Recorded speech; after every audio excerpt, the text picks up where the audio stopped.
Ok, listo, ahora sí. Entonces, vamos a ir resolviendo poco a poco la práctica. Él les decía que la simbología que está acá es muy importante. ¿Okay? Así suele reportarse, así es como se abrevia. En lugar de la P o la N puede usarse también el simbolito de más o menos para asignar positivo o negativo según corresponda.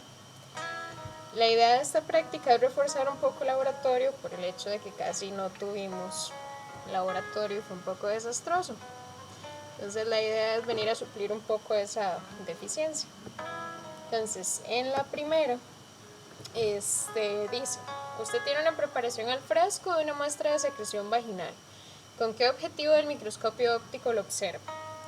No vimos cómo procesar vaginales, entonces eso nada más es una distracción. La parte importante acá es que dice que es una preparación al fresco, ¿ok?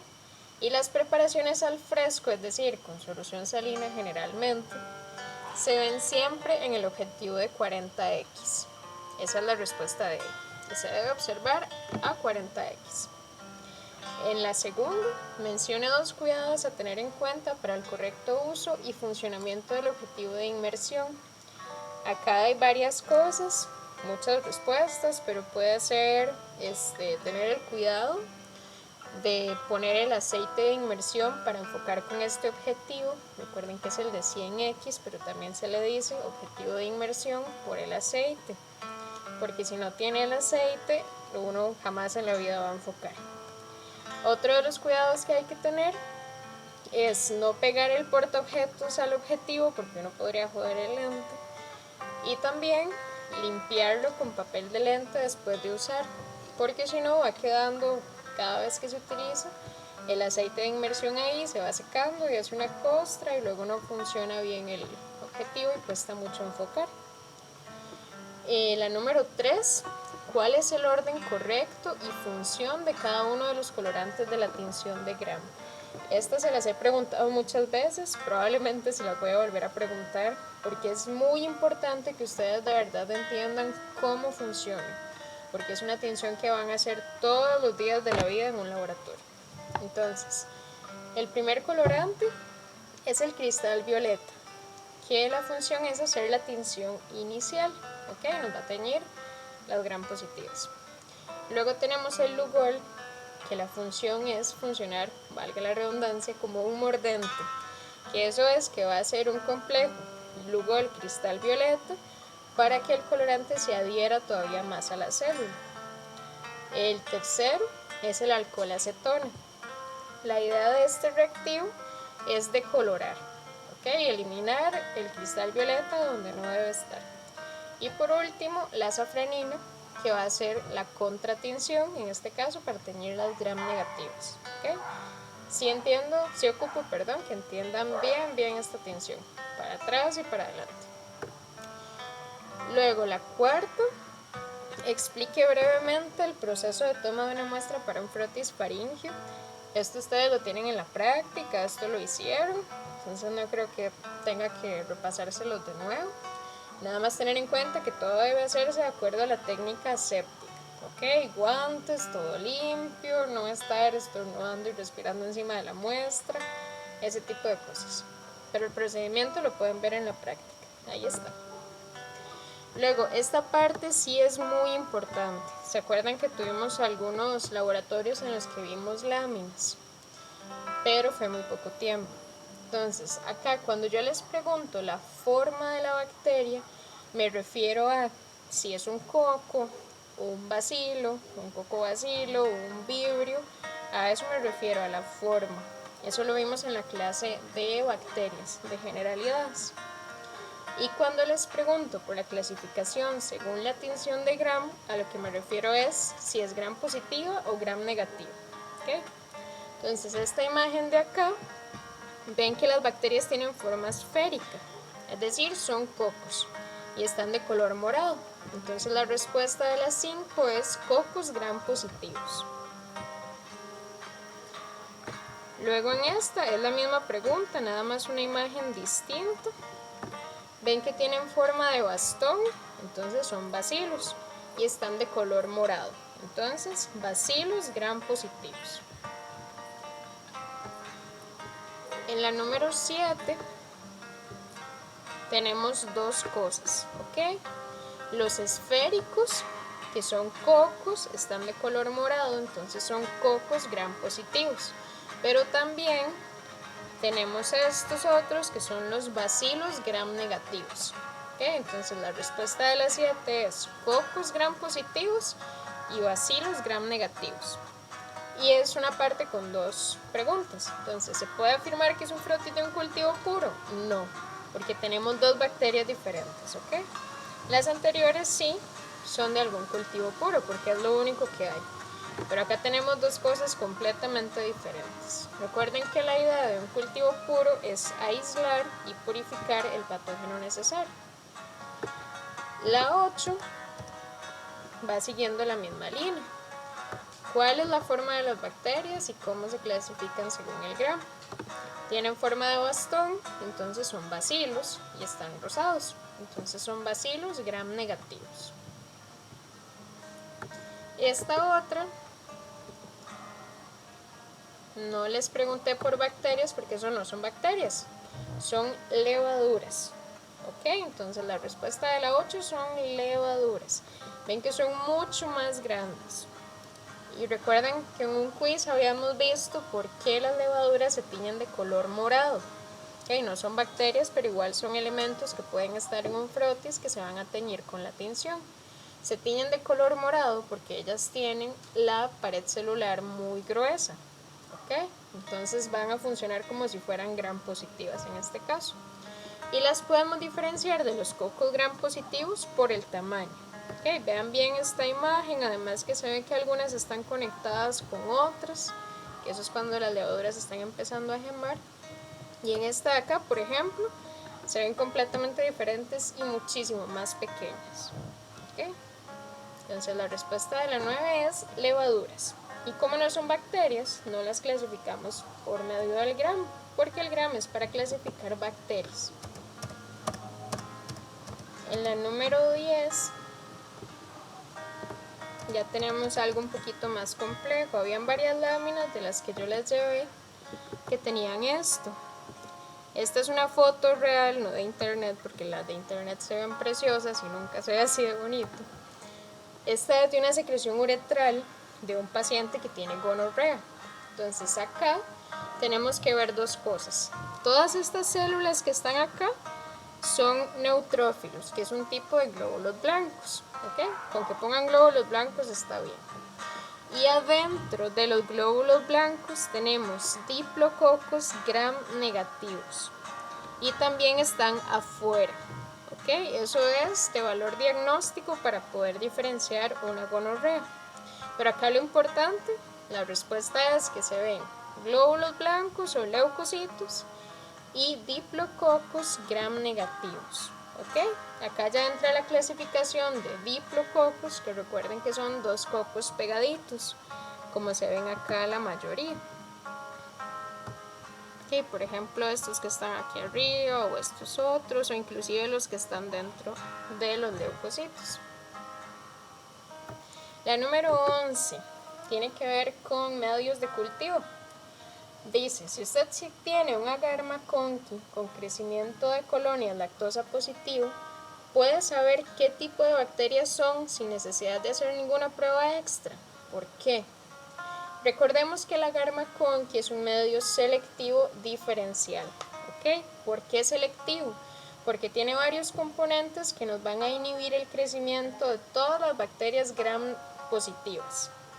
¿Okay? Y además es diferencial porque nos va a evidenciar una parte del metabolismo de las bacterias, que es si son capaces de metabolizar la lactosa o no. Entonces recuerden que el agar MacConkey es un agar exclusivo para bacilos gram negativos. Entonces, si a mí me crece algo en un MacConkey, no es necesario que yo le haga un gram ni ninguna otra prueba, porque solo por el hecho de haber crecido ahí, ya yo sé que es un bacilo gram negativo. ¿Ok?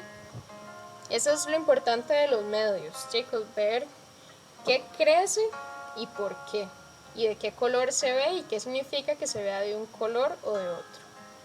Acá recordemos que en el MacConkey, en este caso, colonias lactosa positivas se verían rosadas. Si fueran lactosas negativos sería incolor, pero eso nada más información extra en la pregunta que no viene al caso para la respuesta. Luego la número 12, la imagen corresponde a la prueba llamada.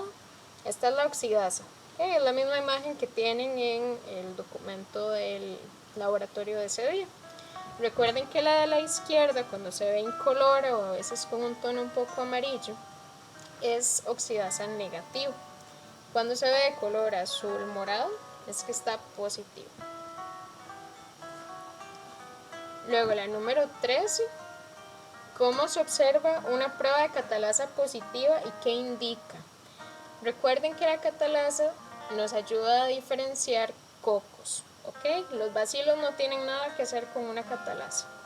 Entonces, una catalasa positiva se va a ver con espuma y va a indicar que estamos tratando con un estafilococcus, ¿ok? Y eso nos ayuda a responder la 14 de una vez. ¿Cómo se observa una catalasa negativa? Sin espuma, y nos indica que estamos trabajando con un streptococcus. Luego en la número 15, ¿para qué tipo de bacterias se utiliza la coagulasa y por qué es una prueba en desuso? Recuerden que la coagulasa se utiliza de nuevo para cocos, para los estafilococos. Que si nos da coagulasa positivo es muy probable que sea un Staphylococcus aureus, que es el que suele ser de mayor importancia clínica. Si da negativo, puede que sea un Staphylococcus epidermidis, que suele ser microbiota normal de la piel. Entonces, ¿por qué es una prueba en desuso? Eso les había explicado en el video anterior. Ya tenemos un medio de cultivo que es específico para Staphylococcus, que es el manitol sal. Entonces, en un manitol, si nos crecen colonias amarillas, quiere decir que es muy probable que sea un Staphylococcus aureus, y si son rosadas, probablemente un Staphylococcus epidermidis. Entonces, en realidad la coagulasa ya casi no se utiliza porque ya tenemos ese medio, ¿ok? Entonces, la número 16 está muy relacionada con el tema de la catalasa y demás. Dice, si usted tiene un agar manitol sal con crecimiento de colonias manitol negativo, puede saber qué tipo de bacterias son sin necesidad de hacer ninguna prueba extra y por qué. Ok, acabamos de nuevo. El medio manitol sal es un medio selectivo porque solo nos va a dejar crecer estafilococcus, y diferencial porque nos va a permitir saber si la bacteria fermenta o no el manitol. Y como les decía anteriormente, solo por el hecho de tener una colonia, no importa el color, en un manitol sal, ya sabemos que es un estafilococcus. Entonces no es necesario en este caso hacer una catalasa, por ejemplo, porque ya de fijo daría positivo, porque ya solo con que haya crecido ahí nos da toda la información para saber que es un estafilococcus. La número 17 va más o menos en la misma línea. Si usted tiene un agar sangre con crecimiento de colonias beta hemolíticas, puede saber qué tipo de bacterias son sin necesidad de hacer alguna prueba extra. ¿Por qué? Que recordemos que las beta hemolíticas son las que rompen los eritrocitos de forma total. ¿Ok? Entonces, ¿puedo saber qué tipo de bacterias son? No, porque recuerden que el agar sangre es un medio rico. Acá nos va a crecer de todo.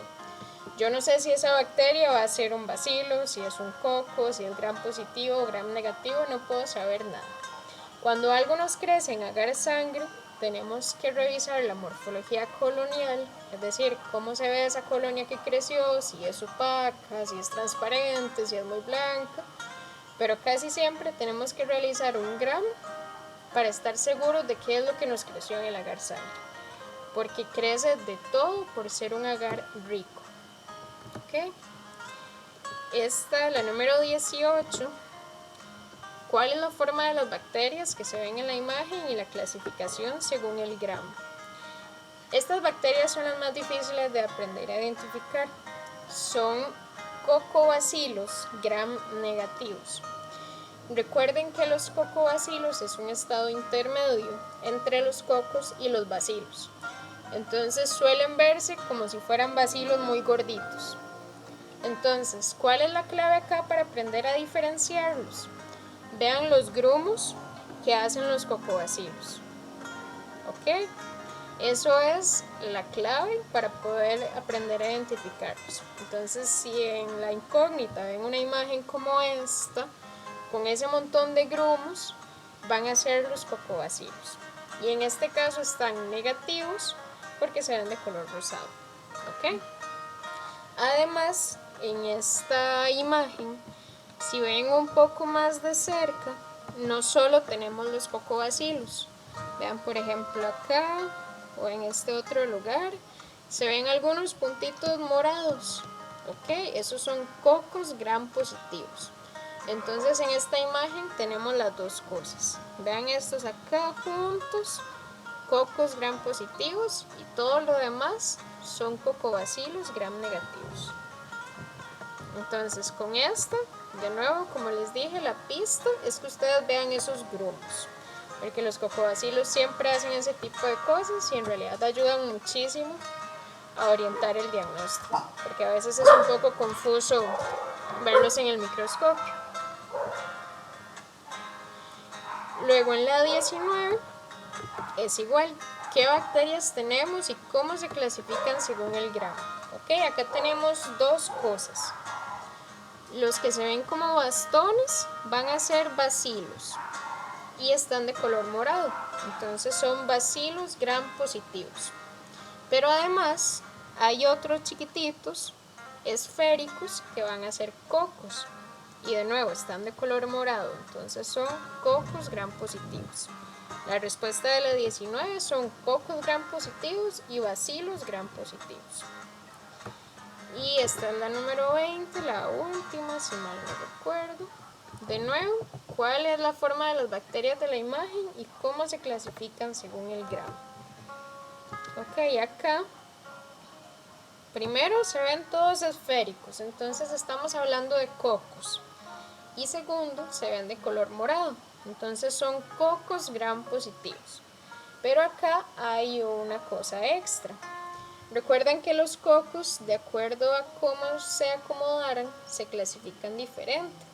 Tenemos estafilococos, que suelen verse como racimos, estreptococos, que se ven en cadena, diplococos, que son dos coquitos juntos pegados. Esos son como los más importantes. Entonces en este caso, ven que acá tenemos varias cadenas de cocos. Entonces acá la respuesta correcta sería estreptococos gram positivos. Y de acuerdo a las preguntas que han enviado, bueno, tengo una. Dice, si el agar tripticasa soya permite que crezca de todo, la pregunta es si cumple la misma función que el agar chocolate en relación a las bacterias fastidiosas. No necesariamente. ¿Por qué? Porque en el agar chocolate, sí, generalmente nos va a crecer de todo, pero el extra que tiene este agar es que los eritrocitos se rompieron cuando se calentó. Entonces salen a relucir un montón de nutrientes que tienen los eritrocitos adentro, que son los que las bacterias fastidiosas necesitan para crecer. El agar tripticasa soya puede que crezca una bacteria fastidiosa, puede que sí, puede que no, pero no es el medio ideal para utilizarlo.